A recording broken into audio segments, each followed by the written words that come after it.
Assalamualaikum warahmatullahi wabarakatuh. Perkenalkan, nama saya Dwi Khayati dengan NPM 230200004. Saya dari program studi Hukum Ekonomi Syariah semester 6. Di video kali ini saya akan memaparkan sedikit pemahaman saya mengenai materi landasan pembentukan peraturan perundang-undangan, di mana materi kali ini mempunyai 3 subjudul. Yang pertama adalah dasar hukum pembentukan peraturan perundang-undangan, yang kedua adalah prinsip-prinsip peraturan perundang-undangan, yang ketiga faktor-faktor yang mempengaruhi pembentukan peraturan perundang-undangan.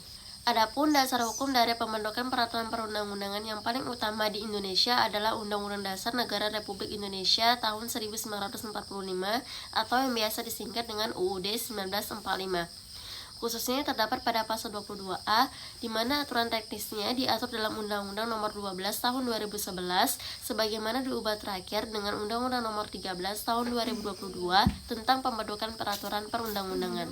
Adapun materi muatan undang-undang berdasarkan pasal 10 ayat 1 Undang-Undang Nomor 12 Tahun 2011 yang dilakukan dalam ketentuan Undang-Undang Dasar 1945, yang prosesnya pembentukan peraturan perundang-undangan di Indonesia diatur dalam pasal 162 sampai 173 Undang-Undang MD 3 beserta perubahannya, membahas perencanaan, penyusunan, pembahasan, pengesahan, dan pengundangan.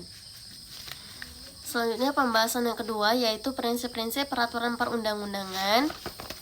Prinsip hierarki atau tata urutan agar tidak terjadi tumpang tindih atau overlapping atau pertentangan, maka prinsip yang pertama adalah lex superior derogat legi inferiori, di mana prinsip ini berarti peraturan yang lebih tinggi mengesampingkan peraturan yang lebih rendah.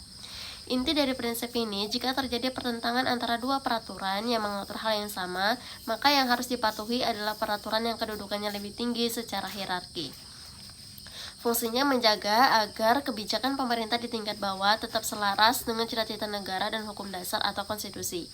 Contoh di Indonesia ini, berdasarkan Undang-Undang Nomor 12 Tahun 2011, kedudukan Undang-Undang Dasar 1945 berada di paling puncak. Jika ada sebuah peraturan daerah atau perda yang isinya bertentangan dengan undang-undang, maka pada perda tersebut secara hukum tidak boleh diberlakukan atau dapat dibatalkan melalui proses hukum atau judicial review.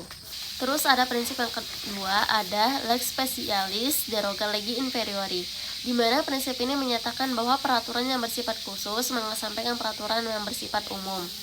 Inti dari prinsip ini adalah dalam situasi di mana ada dua peraturan yang berada pada tingkat yang sama, misalnya sesama undang-undang, namun yang satu mengatur secara umum dan yang satu lagi mengatur secara spesifik, maka aturan yang digunakan adalah aturan yang spesifik.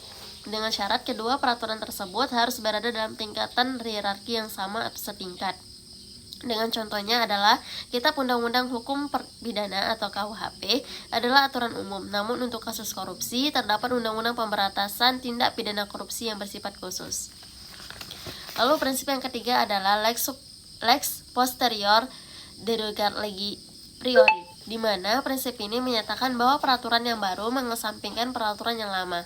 Inti dari prinsip ini, asasnya berlaku hanya jika peraturan tersebut memiliki derajat atau tingkatan yang sama, misalnya undang-undang.